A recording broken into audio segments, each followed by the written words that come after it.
मेरा नाम सैयद शकीलुद्दीन है और ये मेरे भाई है सैयद अज़रुद्दीन। हमारी जो है तो 30 गाँव गट नंबर 104/2, जूना सर्वे नंबर 72/2, वो 72/3, ये एक्स मिलिट्री माजी सैनिक की ज़मीन है। हमारे दादा जो है तो मिलिट्री में थे, एक्स मिलिट्री मैन थे। तो ये ज़मीन के जो है तो संदर्भ में दीवानी और महसूली न्याय बहुत सारे न्याय प्रविष्ट है। इसमें बहुत सारे लोगों ने इनलीगल ट्रांजैक्शन करे, समझो, तो वो हिसाब से हमने जो है तो इसमें दावे दाखिल करे। ये वर्ग 2 की ज़मीन है, हस्तांतरित ना होनारी गायरान स्वरूप की। तो इसमें जो है तो दिलीप चितलांगे जो है तो हमारी ज़मीन पे ताबा करने की कोशिश कर रहा। इनलीगल उसके पास जो भी डॉक्यूमेंट्स है जो बनाया है तो वो ताबा करने की कोशिश कर रहा। हम जो है तो इसके पहले बहुत सारे एप्लीकेशन दिए, सीपी साहब को दिए, एसीपी साहब को दिए, डीएसपी साहब को दिए, और जो है तो संबंधित पुलिस स्टेशन जो एमआईडीसी वालूज है, जहाँ पर संदीप गुरमे साहब है, वहाँ पर भी हमने जो है तो अभी एप्लीकेशन दिए हुए हैं। संदीप गुरमे साहब ने जो है तो हमारी जो है तो सुने नहीं, 2-3 बार हमको बुलाए, और बुलाने के बाद जो है तो हमारे पेपर की चौकसी नहीं करे। इसके पहले भी जो है तो हमने बहुत तकरार दिए हुए, चौकसी नहीं करे हम। उसके बाद एसीपी साहब के पास गए, एसीपी साहब ने भी जो है तो उसमें कोई हमारी सुनवाई नहीं करे नहीं। फिर हम जो है तो कल दोपहर में जो है तो डीसीपी साहब के पास गए, डीसीपी साहब ने भी उसमें जो है तो इतना कोई ख़ास वो नहीं आया। यानी हमको ऐसा लगता कि हमारे पे अन्याय हो रहा, और जो दिलीप गोपाल चितलांगे जो है तो जो भूखंड माफिया है वो पूरा मैनेज करा पुलिस डिपार्टमेंट है, और हमको हमारा न्याय नहीं मिल रहा। हमारे ताबे पे ज़मीन है 20 साल से, हमारे 20-25 साल से हमारे वहाँ जानवर वाले लोग भाड़े से है, और मैं खुद देख रेख करता, और विविध न्याय में उसमें दावे दाखिल है। तो ये नई इसमें न्याय मिलने की वजह से हम जो है तो राष्ट्रीय उपाध्यक्ष anti corruption and crime control committee Wasim Sheikh साहब के पास हमारी फरियाद लेके आए हुए। ये कौन सी जगह पे ज़मीन है आपकी? ये हमारी ज़मीन 30 गाँव गट नंबर 104/2, तालुका जिला औरंगाबाद। वसीम भाई, आपके पास इंसाफ की उम्मीद लेकर आए हैं जी, कितनी मदद उनकी आप कर सकते हैं और प्रेस कॉन्फ्रेंस देने की वजह क्या है? देखिए, जो मेरे पास में ये कंप्लेनेंट है, जो कि इन्होंने अभी आपको सब ज़बानी बताया इनके साथ क्या हो रहा है, इनके साथ नाइंसाफ़ी हो रही है, और नाइंसाफ़ी हो रही है। और जो पुलिस है, पुलिस डिपार्टमेंट का सिविल मैटर में इंटरफेयर करने का कोई काम नहीं है। दूसरी चीज़, ये जो मैटर है, इस मैटर में आप देख सकते हैं, ये यहाँ पे नोटिस है CRPC 149 में इनको जो है एक नोटिस दिया गया था MIDC वालूज पुलिस थाने से गैर अर्जदार को, नॉन एप्लीकेंट को। जब पुलिस ने ही ये नोटिस दिया था नॉन एप्लीकेंट को, और नोटिस देकर ये कहा था कि ये सिविल मैटर है और आप इनको तकलीफ़ ना दें और इनके पास आप जाए नहीं। पुलिस ने ही इस ज़मीन पे आने से जो नॉन एप्लीकेंट है उनको रोका गया था, और आज पुलिस ने ही इनके ऊपर झूठा केस दर्ज किया है। जबकि आज अगर FIR दर्ज किया गया आपने, तो जो FIR की है 447 IPC जो आपने दर्ज की है, 447 IPC कब दर्ज होता है? अगर कोई किसी की ज़मीन पर कब्जा करता है। आज 2012 से जिसका सिविल जो आपका कोर्ट मैटर चल रहा है, जो सिविल कोर्ट में जो केस चल रहा है, जिसका केस नंबर है 506/2012, इसको 10 साल हो चुके हैं जो कि कोर्ट में पेंडिंग है। तो अभी इसमें कोर्ट ने डिसाइड नहीं किया है कि क्या करना है।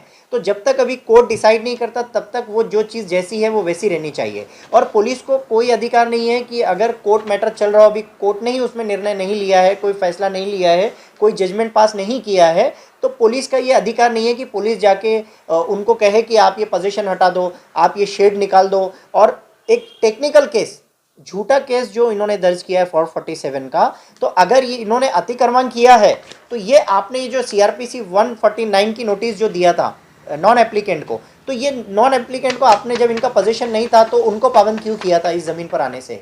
सबसे पहला पॉइंट ये। तो ये देखते हुए ऐसा लगता है। उसके अलावा आपको मैं बता दूं कि इसमें जो ये एप्लीकेंट है, ये एप्लीकेंट ने आपको बता 17 जुलाई 2021 को ये इनको यहाँ पे नोटिस दिया गया था। उसके बाद इसको 1 साल ऑलमोस्ट हो चुका है।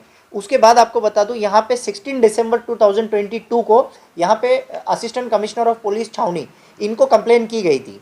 उसके बाद में उस पर अभी तक कोई कार्रवाई नहीं की गई, वो पेंडिंग है। उसके बाद आपको बता दूं कि जो इंस्पेक्टर ऑफ पुलिस है वालूज के MIDC, उनको 17 दिसंबर 2022 को कंप्लेन इनकी तरफ से की गई थी। तो मैं ये कहना चाहता हूँ कि इनकी जब 3 कंप्लेन ऑलरेडी वहाँ पे आपके पास दर्ज है, तो उस कंप्लेन पर आपने कोई कार्रवाई नहीं की है।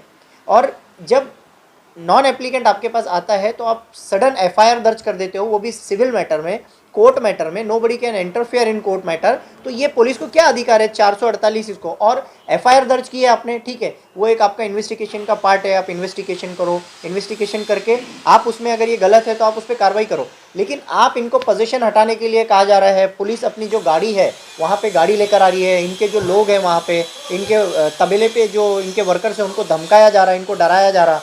और ये जो टेक्निकल केस है ये काफ़ी दिनों से चल रहा था, पुलिस इन पे दबाव डाल रही थी। तो मैं बोलना चाहता हूँ कमिश्नर ऑफ पुलिस से कि इस तरह की ये जो हरकत की जा रही है, हमारे कमिश्नर साहब के आशीर्वाद से गुरमे साहब को इतना मतलब पावर दिया जा रहा है, गुरमे साहब को इतना सीपी साहब के आशीर्वाद से इतना गुरमे साहब इतना सब ये टेक्निकल काम कर रहे हैं, पोजीशन देने के काम कर रहे हैं। मैंने अभी पीएसआई जो है राहुल, इसके इन्वेस्टिगेशन ऑफिसर आए हो, उनसे मैंने बात किया तो उन्होंने कहा कि ये हम इसमें फाइनल भेजेंगे। तो जब आपको फाइनल भेजना है तो आपने ये एफआईआर दर्ज क्यों किया, जब आपने पहले ही इनके आप पेपर देख लेते, एविडेंस देख लेते, और ऐसा नहीं है कि पुलिस को इसकी जानकारी नहीं थी, इतनी सारी कंप्लेंट्स पुलिस को ऑलरेडी की गई है, तो क्या पुलिस को पता नहीं था कि ये सिविल मैटर है, कोर्ट मैटर है? और पुलिस ने ही 2021 में जो नॉन एप्लीकेंट है उनको पाबंद किया था। तो ये हमारे सीपी साहब के आशीर्वाद से और उनके मार्गदर्शन में कितना बड़ा काम चल रहा है कि औरंगाबाद में पुलिस जो है आज ताबा लेने का, पोजीशन देने का भी काम कर रही है। और सीपी साहब आज हमारे खामोश है। जब कोई औरंगाबाद में अच्छा काम होता है, कोई बहुत बड़ी रेड हो जाती है तो बताया जाता है हमारे डीसीपी साहब के मार्गदर्शन में ये काम हुआ, सीपी साहब के मार्गदर्शन में ये काम हुआ। जब अच्छे काम होते हैं तो ये वरिष्ठ लोगों के मार्गदर्शन में होते हैं। तो इस तरह की अगर इलीगल एक्टिविटीज़ होती है तो क्या ये वरिष्ठ के मार्गदर्शन में नहीं हो रही है? मेरा ये सवाल है। और दूसरी चीज़ ये कि अगर इस तरह की हरकत की जाएगी, अभी हमेशा से ये मुझसे लोग कहते हैं कि यार वसीम भाई पुलिस के ख़िलाफ़ है, पुलिस के ख़िलाफ़ है, कमिश्नर साहब के पीछे लगे हैं, इसके पीछे।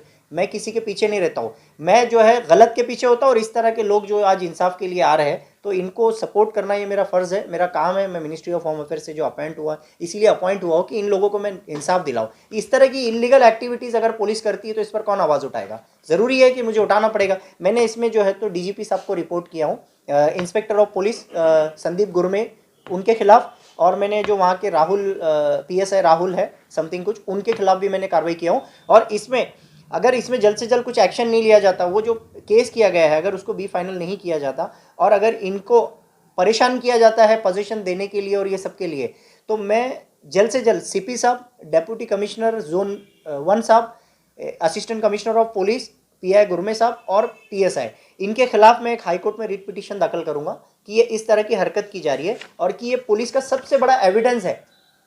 सीआरपीसी 149, ये 149 की पुलिस नोटिस देकर नॉन एप्लीकेंट को 1 साल पहले पाबंद करती है, इसका मतलब 1 साल पहले इनका पोजीशन था। तो आज ये अतिक्रमण सडन कैसे हो गया?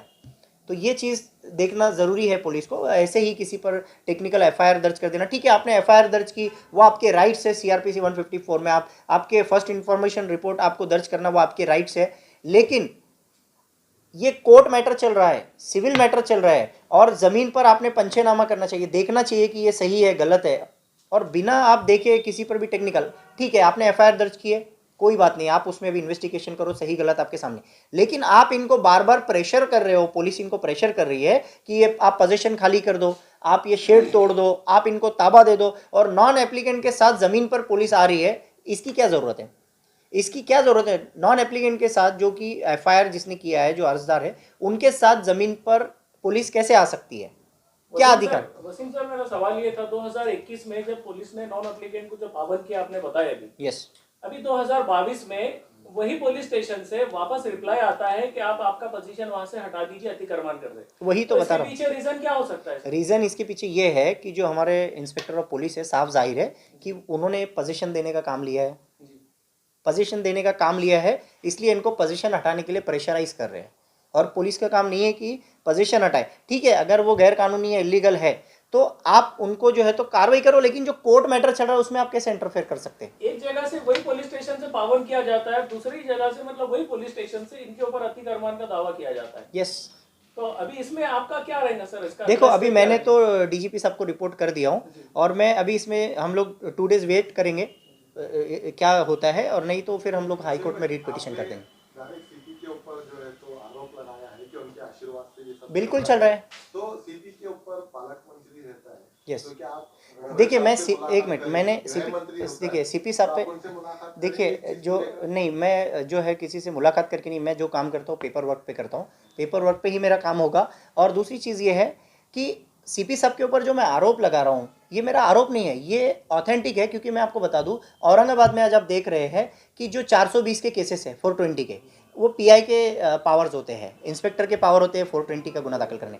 420 का जोन को जो है तो परमिशन देने के लिए पहले पावर दिए गए थे, अब जोन से भी ले लिए गए। आज सीपी साहब की परवानगी से 420 के गुने दाखिल होते हैं। इसका रीज़न क्या है? इसका रीज़न ये है कि हो सकता है करप्शन हो रहा हो, पीआई कुछ टेक्निकल गुने दाखिल कर रहे हो, गलत गुने दाखिल कर रहे हो, इसीलिए सीपी साहब ने अपने पास पावर ले लिया, बराबर है। तो इस तरह के अगर 447 के और 448 के 448 और 447 के अगर टेक्निकल गुने दाखिल होते हैं तो सीपी साहब ये गुनों पर ध्यान क्यों नहीं देते? इसे अपने पास क्यों नहीं ले रहे सीपी साहब? इस तरह के लोगों को आज तकलीफ हो रही है तो उस पर सीपी साहब क्यों नहीं ध्यान दे रहे? आखिरी सवाल आगे खत्म किया थाने वाले जी मैं अभी देखिए इस पर मैंने तो अभी मुझे जो बाइट देना था, मुझे पब्लिश करना था कि हमारे औरंगाबाद के सीपी साहब के आशीर्वाद से क्या चल रहा है और उनके अंडर में क्या चल रहा है। तो थोड़ा सा बस मुझे सीपी साहब को बताना था और मैं वो अभी बता चुका हूँ। अब इसके बाद सीपी साहब अगर कुछ करते हैं तो ठीक है, वरना मुझे क्या करना है वो तो मैं अच्छे से जानता हूँ।